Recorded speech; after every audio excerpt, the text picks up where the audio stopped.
Hi guys, today I'm showing you how to make a simple watermelon sling. I was actually inspired by macrame plant hangers. My grandma used to have a bunch of them on her porch when I was a kid. So what I'm making today isn't macrame, and it's easier to make. I'm using this old shirt. It's 20% spandex and 80% cotton, so it has some stretch to it, which is exactly what I want.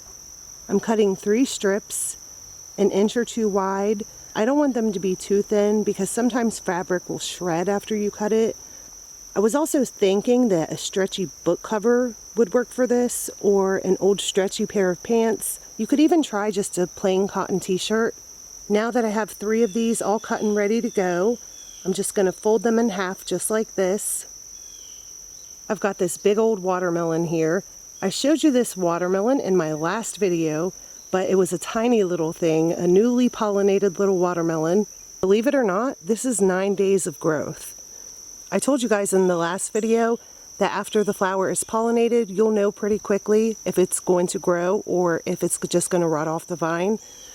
They don't always grow as fast as this one has, but they usually grow pretty fast, so you should be able to tell if the pollination took or not pretty quickly. The vines are here on top of the cage, and I need to get my fabric strips under the vines because I don't want the weight of the watermelon on the vines. So I'm just holding this watermelon up with one of my hands so that the vines lift up and I can get my fabric strips in here. At this point, I'm not tying anything, I'm just draping them over the trellis.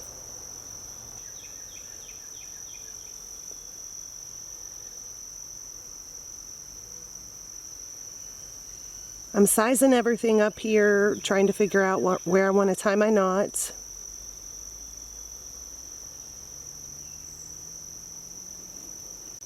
Now that I've got my knot tied, I can just slip my watermelon right into this sling. You can adjust the fabric strips so that they're evenly spaced around the watermelon if you want to. I'm going to cut off some of the excess fabric just so it looks a little bit neater. As you can see, this is very stretchy so it can grow with the watermelon.